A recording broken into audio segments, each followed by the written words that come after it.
যখন দেখবেন বৃষ্টি হচ্ছে তখন দোয়া করবেন, দোয়া কবুল হবে ইনশাআল্লাহ। দোয়া করার আগে একবার বলবেন আলহামদুলিল্লাহ, কমপক্ষে একবার বলবেন আলহামদুলিল্লাহ রাব্বিল আলামিন, একবার কমপক্ষে। মানে প্রথমে আল্লাহর প্রশংসা করবেন, তারপর একবার দরুদ পড়বেন আল্লাহুম্মা সাল্লি আলা মুহাম্মাদ ওয়া সাল্লিম, তারপর হাত তুলে দোয়া শুরু করবেন। বৃষ্টি পড়ছে, দোয়া শুরু করে দেন, দোয়া কবুল হবে ইনশাআল্লাহ। আজান দিয়েছে, আজান এবং একামতের মাঝখানের সময়টা আছে, এই সময়টা কাজে লাগান, দোয়া কবুল হবে ইনশাআল্লাহ। নামাজে দাঁড়িয়েছেন, সেজদায় গিয়েছেন, সেজদায় দোয়া করেন, দোয়া কবুল হবে ইনশাআল্লাহ।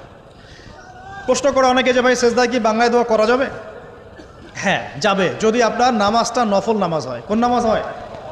ফরজ নামাজে করবেন না, নফল নামাজে করতে পারেন ইনশাআল্লাহ।